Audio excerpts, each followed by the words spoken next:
দাদা, এক গ্লাস জল পাওয়া যাবে? আমার না খুব পিপাসা পেয়েছে। একটু থামেন, দিচ্ছি।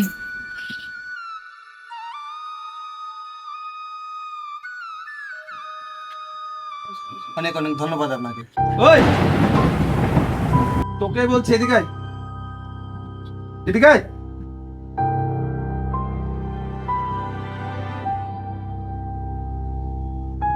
আরে এই, টাকা দেওয়ার ইচ্ছে নেই নাকি আমাকে অন্য কোনো রাস্তা নিতে হবে টাকা আদায় করার জন্য? না না দাদা, আমি তোমাকে সব টাকা দিয়ে দেবো। বিশ্বাস করো, তোমার থেকে যে টাকাটা নিয়েছিলাম আমার ছেলের চিকিৎসায় খরচ হয়ে গেছে। আমি তোমায় কথা দিচ্ছি, টাকা দিয়ে দেবো। আমার বাড়িতে যেই গরুটা ছিল, গরুটা দুধ দিত, ওই ভরসায় তোমার কাছে আমি টাকা নিয়েছিলাম। এই গরুর দুধ দিয়ে তোমার টাকাটা শোধ দিয়ে দেবো। গরুটা এখন অসুস্থ, আমি কি করবো ভেবে পাচ্ছি না। তবে আপনি চিন্তা করবেন না দাদা, আপনাকে টাকা আমি ঠিক দিয়ে দেবো। কেন তুই গরুর ভরসায় বসে আছিস? কাজ করছিস না তুই? দাদা বিশ্বাস করো, 2 মাস ধরে আমার কোনো কাজ নেই, আর আমাকে কেউ কাজেও নিচ্ছে না। আমি কি করব? কোথায় থেকে দেবো টাকা তোমাকে? এই তোদের মতো গরিবদের একটা কি খারাপ স্বভাব জানিস? যখন টাকার দরকার হয় পায়ে এসে পড়িস, এত ভালো ভালো কথা বলিস, মনে হয় তোদের থেকে ভালো মানুষ আর হয় না। আর যখন টাকা দেওয়ার সময় আসে তখন প্রাণ চলে যায়, মরে যাস। আমি ওসব কিচ্ছু জানি না। আজকে টাকা নিব, তারপর তোর বাড়ি থেকে যাব। তুই কোথায় পাবি আমি জানি না, আজকেই টাকা লাগবে। আমাকে ক্ষমা করো দাদা, আমাকে আর কটা দিন সময় দাও। বিশ্বাস করো, আমি তোমার সব টাকা দিয়ে দেবো। টাকার জন্য আমার ছেলের চিকিৎসা করাতে পারছি না। যদি টাকা থাকতো আমার ছেলেটা চিকিৎসা করাতাম আমি। আমাকে আর কটা দিন সময় দাও দাদা, কটা দিন। আরে ক্ষমা কিসের? আমার টাকা চাই, আমার টাকা চাই, ক্ষমা নই। সাহেব, আজকের মতন আমাদের ক্ষমা করে দেন। আমি কথা দিচ্ছি আপনার টাকা পরিশোধ করে দেবো। ঠিক আছে, আমার কালকের মধ্যে টাকা চাই। যদি কালকের মধ্যে টাকা না পাই তো এই বাড়ির আসবাবপত্র বিক্রি করে আমি টাকা উসুল করবো। আজকে না।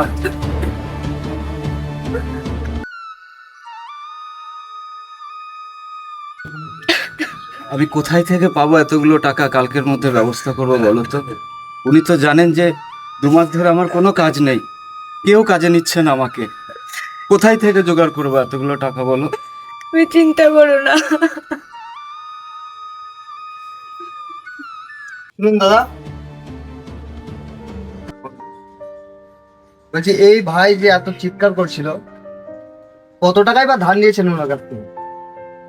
20,000 টাকা নিয়েছিলাম 6 মাস আগে। টাকাটা পুরো আমার ছেলের চিকিৎসায় খরচ হয়ে গেছে। বসে আছি, কোনো কাজ নেই। কোথায় থেকে দেবো এতগুলো টাকা? জানেন সাহেব, গ্রামে আমাদের একটা জমি ছিল, ওখানে আমরা ফসল চাষ করতাম, কিন্তু বৃষ্টির জন্য সব ফসল নষ্ট হয়ে গেছে। ভেবেছিলাম ওখান থেকে কিছু টাকা আসলে ওনার ঋণটা শোধ করব, কিন্তু তা হয়নি।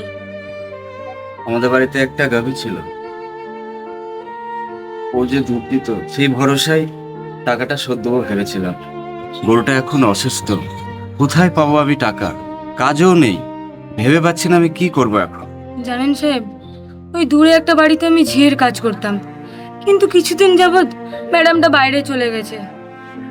আমি ওনার কাছে 15,000 টাকা কাজের দরুন পেতাম, কিন্তু সেই টাকাটাও আর পাইনি।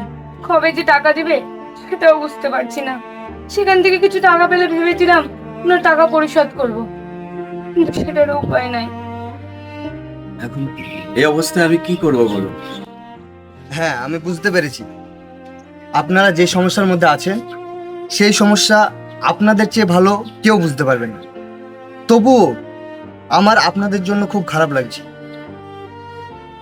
আপনাদেরকে একটা কথা বলবো। বলুন।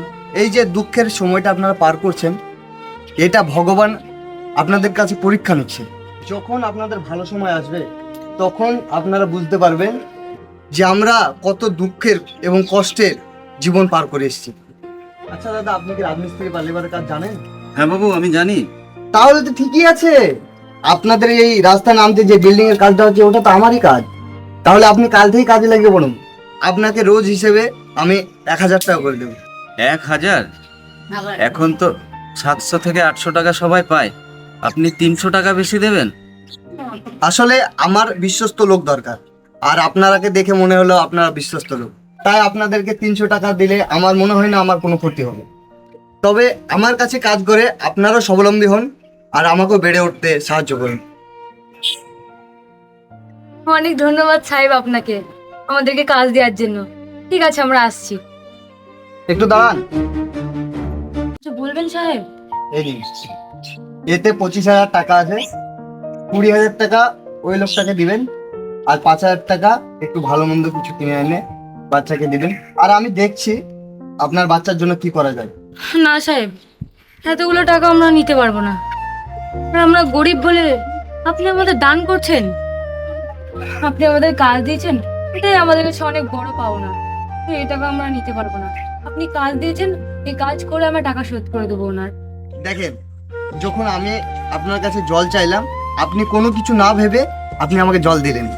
আপনি আপনার মনুষ্যত্বের পরিচয় দিয়েছেন। আর তাছাড়া আপনি আমাকে দাদা বলে ডেকেছেন, আর আমি দাদার কর্তব্য পালন করব না, এটা কখনো হয়? নিন, এই নিন, এই টাকাটা রাখুন। না বৌদি, না, উনি মানুষ নন, উনি মানুষ রূপে ভগবান।